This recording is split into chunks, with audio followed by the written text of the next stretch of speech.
video ini akan dilanjutkan pembahasan dari materi bab 1 mengenai kasus-kasus pelanggaran hak dan pengingkaran kewajiban warga negara. Pada video pertama, sudah dijelaskan bagaimana makna hak dan kewajiban warga negara itu. Kemudian pada video kedua, kita juga sudah membahas substansi hak dan kewajiban warga negara dalam perspektif Pancasila. Namanya video lanjutan. Ini video yang ketiga. Kita akan membahas dua submateri sekaligus, yaitu mengenai kasus pelanggaran hak dan pengingkaran kewajiban warga negara dan penanganan pelanggaran hak dan pengingkaran kewajiban warga negara. Untuk itu, sebelum kita ke materi, mari kita lihat dulu kompetensi dasar. Ada 4 kompetensi dasar yang meliputi sikap spiritual, sikap sosial, kompetensi pengetahuan, dan kompetensi keterampilan. Sedangkan untuk indikator pencapaian kompetensi, setelah melihat video ini dan melakukan pembelajaran, diharapkan kalian bisa menganalisis faktor penyebab kasus pelanggaran hak warga negara, menganalisis contoh kasus pengingkaran kewajiban warga negara sekaligus upaya penanganannya. Kemudian juga bisa menganalisis bentuk-bentuk partisipasi masyarakat dalam pencegahan terjadinya pelanggaran hak dan kewajiban warga negara. Itulah tadi indikator pencapaian kompetensi pengetahuan. Baik, kita langsung saja ke materi yang pertama, yaitu penyebab terjadinya pelanggaran hak dan pengingkaran kewajiban warga negara. Pelanggaran hak warga negara terjadi ketika warga negara tidak dapat menikmati atau memperoleh haknya sebagaimana yang ditetapkan oleh undang-undang. Pelanggaran hak warga negara merupakan akibat dari adanya kelalaian atau pengingkaran terhadap kewajiban, baik yang dilakukan oleh pemerintah maupun oleh warga negaranya sendiri. Misalnya, kemiskinan yang masih menimpa sebagian masyarakat Indonesia. Hal itu dapat disebabkan program pembangunan tidak berjalan sebagaimana mestinya, atau bisa juga disebabkan oleh perilaku warga negara sendiri yang tidak mempunyai keterampilan sehingga kesulitan mendapatkan pekerjaan yang layak. Pelanggaran hak dan pengingkaran kewajiban warga negara diantaranya disebabkan oleh faktor-faktor sebagai berikut. Yang pertama, karena sikap egois atau terlalu mementingkan diri sendiri. Sikap ini akan menyebabkan seseorang selalu menuntut haknya, sementara kewajibannya sering diabaikan. Seseorang yang mempunyai sikap seperti ini akan menghalalkan segala cara supaya haknya bisa terpenuhi, meskipun cara tersebut dapat melanggar hak orang lain. Yang kedua, karena rendahnya kesadaran berbangsa dan bernegara. Hal ini akan menyebabkan pelaku pelanggaran tersebut seenaknya. Pelaku tidak mau tahu bahwa orang lain pun mempunyai hak yang harus dihormati. Sikap tidak mau tahu ini berakibat munculnya perilaku atau tindakan penyimpangan terhadap hak dan kewajiban warga negara. Yang ketiga, sikap tidak toleran. Sikap ini akan menyebabkan munculnya saling tidak menghargai dan tidak menghormati atas kedudukan atau keberadaan orang lain. Sikap ini pada akhirnya akan mendorong orang untuk melakukan pelanggaran kepada orang lain. Yang keempat, penyalahgunaan kekuasaan. Di dalam masyarakat terdapat banyak kekuasaan yang berlaku. Kekuasaan di sini tidak hanya menunjuk pada kekuasaan pemerintah, tetapi juga bentuk-bentuk kekuasaan lain yang terdapat di dalam masyarakat. Salah satu contoh adalah kekuasaan di dalam perusahaan. Para pengusaha yang tidak memperdulikan hak-hak buruhnya jelas melanggar hak warga negara. Yang kelima, ketidaktegasan aparat penegak hukum. Penyelesaian kasus pelanggaran yang tidak tuntas akan menjadi pemicu bagi munculnya kasus-kasus yang lain. Para pelaku cenderung mengulangi perbuatannya dikarenakan mereka tidak menerima sanksi yang tegas atas perbuatannya itu. Yang keenam, penyalahgunaan teknologi. Kemajuan teknologi dapat memberikan pengaruh yang positif, tapi bisa juga memberikan pengaruh negatif, bahkan dapat memicu timbulnya kejahatan. Anda tentu pernah mendengar terjadinya kasus penculikan yang berawal dari pertemanan dalam jejaring sosial. Inilah merupakan contoh pelanggaran hak warga negara yang disebabkan karena kemajuan teknologi. Itu tadi faktor-faktor yang menyebabkan adanya pelanggaran hak dan pengingkaran kewajiban warga negara. Selanjutnya, kasus pelanggaran hak warga negara. Anak jalanan dan pengemis merupakan salah satu golongan warga negara yang kurang beruntung karena tidak bisa mendapatkan haknya secara utuh. Kondisi yang mereka alami salah satunya disebabkan oleh terjadinya pelanggaran terhadap hak mereka sebagai warga negara. Misalnya, pelanggaran terhadap hak mereka untuk mendapatkan pendidikan sehingga mereka menjadi putus sekolah dan akibatnya mereka menjadi anak jalanan.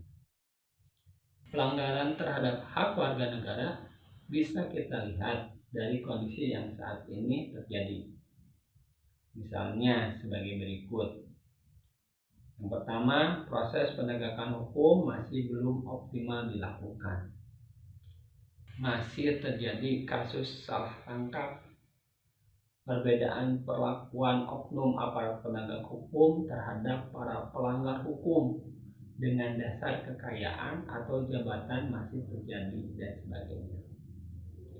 Hal ini merupakan bukti bahwa pasal 27 ayat 1 Undang-Undang Dasar 1945 yang menyatakan segala warga negara bersamaan kedudukannya di dalam hukum itu belum sepenuhnya dilaksanakan. Berikutnya, saat ini tingkat kemiskinan dan angka pengangguran masih cukup tinggi. Padahal pada pasal 27 ayat 2 Undang-Undang Dasar 1945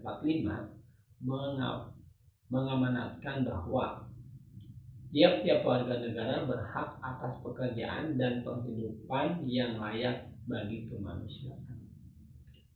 Contoh yang lain adalah makin merabaknya kasus pelanggaran hak asasi manusia. Padahal pasal 28A sampai dengan pasal 28J Undang-Undang Dasar 1945 telah menjamin keberadaan hak asasi manusia. Lainnya, masih terjadi tindakan kekerasan mengatasnamakan agama.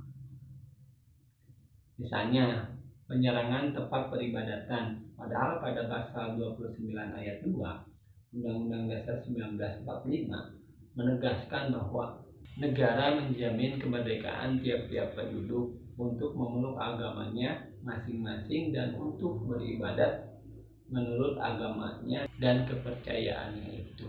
Selanjutnya, angka putus sekolah yang cukup tinggi mengindikasi bahwa belum terlaksananya secara sepenuhnya amanat pasal 31 ayat 1 Undang-Undang Dasar 1945 yang menyatakan bahwa setiap warga negara berhak mendapatkan pendidikan. Kemudian, pelanggaran hak cipta. Misalnya, peredaran VCD atau DVD bajakan, pelakuan plagiat dalam membuat sebuah karya, dan sebagainya. Itulah tadi contoh-contoh pelanggaran terhadap hak warga negara yang bisa kita lihat dari kondisi yang terjadi saat ini. Kalau tadi adalah kasus pelanggaran hak warga negara, kita lihat sekarang kasus pengingkaran kewajiban warga negara. Pada kenyataannya saat ini masih banyak terjadi pengingkaran terhadap kewajiban warga negara. Dengan kata lain, warga negara banyak yang tidak melaksanakan kewajibannya sebagaimana yang telah ditetapkan oleh undang-undang. Pengingkaran tersebut biasanya disebabkan karena tingginya egoisme yang dimiliki oleh setiap warga negara, sehingga yang ada di pikirannya hanya sebatas bagaimana mendapatkan haknya, sementara yang menjadi kewajibannya dilupakan. Selain itu, rendahnya kesadaran hukum juga mendorong terjadinya pengingkaran kewajiban oleh warga negara. Contohnya, apa pelanggaran kewajiban itu? Yang pertama, membuang sampah sembarangan. Kedua, melanggar aturan lalu lintas. Ketiga, merusak fasilitas negara. Keempat, tidak membayar pajak kepada negara. Selanjutnya, tidak berpartisipasi dalam usaha pertahanan dan keamanan negara. Itulah contoh-contoh pengingkaran kewajiban warga negara. Apakah ada dampak? Dampaknya pengingkaran kewajiban yaitu jika tidak segera dibatasi, tentu akan berakhir pembangunan yang tidak lancar. Selain itu, pengingkaran terhadap kewajiban akan berakibat secara langsung terhadap pemenuhan hak warga negara. Sehingga tentu berkaitan jika tidak melaksanakan kewajiban, maka pemenuhannya akan hak juga akan terhambat.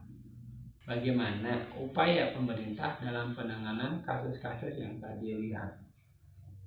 Itu tindakan terbaik dalam penegakan hak dan kewajiban warga negara adalah tentunya dengan mencegah timbulnya faktor penyebab dari pelanggaran hak dan pengingkaran kewajiban warga negara tersebut, karena mencegah lebih baik daripada mengobati. Berikut ini adalah upaya pencegahan yang dapat dilakukan. Yang pertama, supremasi hukum dan demokrasi harus ditegakkan. Yang kedua, mengoptimalkan peran lembaga-lembaga negara yang berwenang. Yang ketiga, meningkatkan kualitas pelayanan publik. Yang keempat, meningkatkan pengawasan dari masyarakat dan lembaga politik. Yang kelima, meningkatkan penyebarluasan prinsip-prinsip kesadaran bernegara. Yang keenam, meningkatkan profesionalisme lembaga keamanan dan pertahanan negara. Dan yang terakhir, meningkatkan kerjasama yang harmonis antara kelompok atau golongan dalam masyarakat. Itulah tadi upaya mencegah yang dapat dilakukan. Namun selain pencegahan, pemerintah juga telah menangani berbagai kasus yang sudah terjadi. Tindakan penanganan dilakukan oleh lembaga-lembaga negara yang mempunyai fungsi utama untuk menegakkan hukum.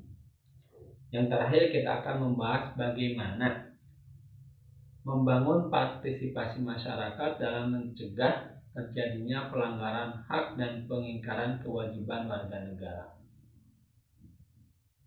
Upaya pencegahan dan penanganan pelanggaran hak dan pengingkaran kewajiban warga negara yang dilakukan oleh pemerintah tentu tidak akan berhasil tanpa dukungan oleh sikap dan perilaku warga negaranya yang mencerminkan penegakan hak dan kewajiban warga negara.